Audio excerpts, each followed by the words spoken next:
അപ്പോൾ എല്ലാവർക്കും നമസ്കാരം. അപ്പം നമ്മൾ തൃശ്ശൂർ പോകാൻ വേണ്ടിയിട്ട് ഇങ്ങനെ റെയിൽവേ സ്റ്റേഷനിൽ ഇരിക്കുകയാണ്. പക്ഷേ ട്രെയിൻ ചതിച്ചു മക്കളെ. 3/4 മണിക്കൂർ കൂടുതൽ ട്രെയിന് വൈകിട്ടാണ് വന്നത്. ഞങ്ങൾ 12:30 തൊട്ട് ഇരിക്കുകയാണ്. 1:45 41 ആയപ്പോഴാണ് ട്രെയിൻ വന്നത് കേട്ടോ.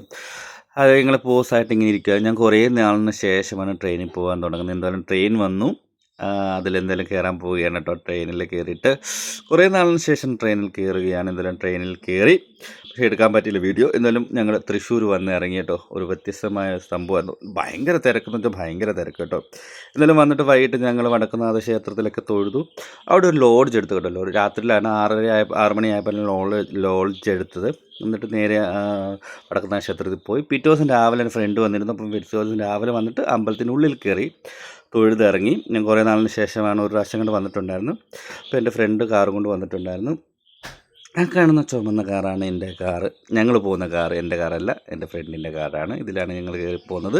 എന്നാലും കുറേ അടുത്ത് പോകാനുണ്ട്. അപ്പോൾ ഞങ്ങളിങ്ങനെ രാമൻ്റെ അമ്പലത്തിലും വിഷ്ണുമായ ക്ഷേത്രത്തിലും, അതായത് ഇവിടെ നമ്മുടെ രാമൻ്റെ അമ്പലത്തിൻ്റെ പേര് ഞാൻ മറന്നു, ക്ഷമിക്കണം മക്കളെ. അപ്പോൾ രാമൻ്റെ അമ്പലത്തിലും പോയി തൊഴുതു. അപ്പം മീനൂട്ടൊക്കെ ഉണ്ടായിരുന്നു, പക്ഷെ നടത്താൻ പറ്റിയില്ല. ഭയങ്കര തിരക്കായിരുന്നു, സമയമില്ലാത്തതുകൊണ്ട് നമ്മളത് ചെയ്തില്ല. തൊഴുതു പോന്നു. എന്നിട്ട് ഇങ്ങനെ ഞാൻ പോകുന്ന വഴിക്കല്ല, അവിടെ മീൻകുളത്തിൽ മീനിന് ആഹാരം കൊടുക്കാൻ പറ്റും അവിടെ കേട്ടോ. അതൊരു നേർച്ചയാണ്. എത്രയൊക്കെ നല്ല മഴയായിരുന്നു കേട്ടോ നിങ്ങൾ ഇറങ്ങിയ സമയത്ത്. എന്തുവായാലും നമ്മൾ നേരെ പോകാൻ പോകുന്നത് ആവണങ്ങാട്ട് കളരി വിഷ്ണുമായ ക്ഷേത്രത്തിലാണ്. തൃശ്ശൂരുള്ള ക്ഷേത്രത്തിലാണ്. അവിടെ എനിക്കൊരു നല്ലൊരു നേർച്ചയുണ്ടായിരുന്നു. അത് നടത്താൻ വേണ്ടിയിട്ട് പോയതാണ്. എന്തായാലും നേർച്ചയൊക്കെ നടത്തി ഭഗവാനെ ശരിക്കും തൊഴുതു. തിരിച്ചു വരുന്ന വഴിയാണ് അവിടെ കുറേ ആമ്പൽപ്പൂവൊക്കെ ഉണ്ട്. അവിടെ വള്ളമൊക്കെ ഉണ്ടായിരുന്നു പോകാൻ വേണ്ടി. ഞങ്ങൾക്ക് സമയമില്ലാത്തതുകൊണ്ട് കയറാൻ പറ്റിയില്ല. ഫ്രണ്ടിനെ കൂടെ കൂട്ടിയിട്ട് കയറാമെന്ന് വിചാരിച്ചു. അപ്പോൾ എന്തായാലും ഫ്രണ്ടിൻ്റെ ഇതാണ് ജോബിയെ നിങ്ങൾക്ക് കണ്ടിട്ടുണ്ട് എനിക്ക് വീട്ടിൽ. ഞങ്ങളപ്പോൾ അതിന് അനീഷ് ഞങ്ങളെന്തായാലും ജോബിയുടെ വീട്ടിലൊക്കെ ചെന്നു. അപ്പം ഞങ്ങളിനി ജോബിയും കൂട്ടിയാണ് പോകുന്നത്.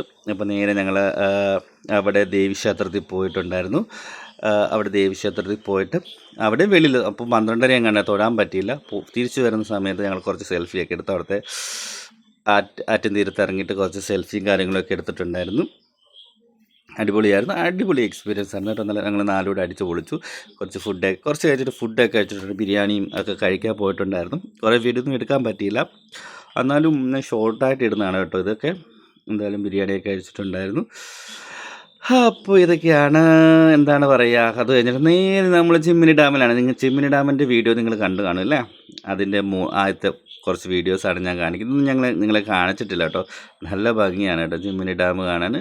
അപ്പോൾ എന്തായാലും ഇതാണ് ചിമ്മിനി ഡാമും. അപ്പം നല്ല ഭംഗി എന്ന് വെച്ചാൽ നല്ല ഭംഗി. നിങ്ങളുടെ പ്രത്യേക വൈബാണ് മക്കൾ. ഞാൻ പഴയ വീഡിയോ നേരത്തെ വീഡിയോ പറയുന്നത് അടിപൊളി സ്ഥലം എന്ന് വെച്ചാൽ അടിപൊളി സ്ഥലം. ഞങ്ങൾ കുറേ ഇങ്ങനെ നടന്നു. ആകാശമൊക്കെ നിങ്ങൾ നോക്ക് നല്ല എന്ത് ഭംഗിയാന്ന് നോക്കിയേ. അതിങ്ങനെ മേഘങ്ങളും മഞ്ഞു പോലെയൊക്കെ. അവിടെ വെള്ളമില്ല കേട്ടോ, വെള്ളം വളരെ കുറവാണ്. ഇതാണ് ചിമ്മിനിനാട്. വെള്ളം ഇല്ലാത്തതുകൊണ്ട് ഓപ്പൺ അല്ലായിരുന്നു. ഇവിടെ നല്ല ഭംഗിയാണ് കാണാൻ. കുറേ ഞാൻ എൻ്റെ പഴയ വീഡിയോസിൽ ഇതിന് മുമ്പിട്ട വീഡിയോയിലും ഉണ്ടായിരുന്നു. നിങ്ങളൊക്കെ കണ്ടു കാണുമെന്ന് വിചാരിക്കുന്നു. എന്തായാലും വൈകിട്ട് ഞങ്ങൾ രാത്രി റൂം വെക്കേറ്റ് ചെയ്യണമായിരുന്നു. താമസിച്ചാണ് ചെന്നത്. എന്തായാലും ഞങ്ങൾക്ക് 12:20 ബസ് ബുക്ക് ചെയ്തിരുന്നത്. 12:20 ആയപ്പോൾ ഞങ്ങൾ തൃശ്ശൂരിൽ നിന്ന് വിട വാങ്ങാൻ ഇറങ്ങിയിട്ടുണ്ട്. നേരെ ഞങ്ങൾ തൃശ്ശൂരിൽ നിന്ന് ഇറങ്ങി. അപ്പോൾ ബസ്സിൽ പോകുന്ന ഇതാണ് കാണുന്നത്. എന്തായാലും നല്ലൊരു യാത്രയായിരുന്നു. അടിപൊളിയായിട്ട് എൻജോയ് ചെയ്തു കേട്ടോ. നല്ല രസമായിരുന്നു. അമ്പലങ്ങളൊക്കെ കുറേ കയറി. അമ്പലത്തിൻ്റെ പേര് ഞാൻ മറന്നു, ക്ഷമിക്കണം. നട്ടപ്പാതിൽ എന്തായാലും വെളുപ്പിന് ഒരു 6 മണിയായപ്പോഴാണ് വീട്ടിൽ വന്നത്. Okay, by.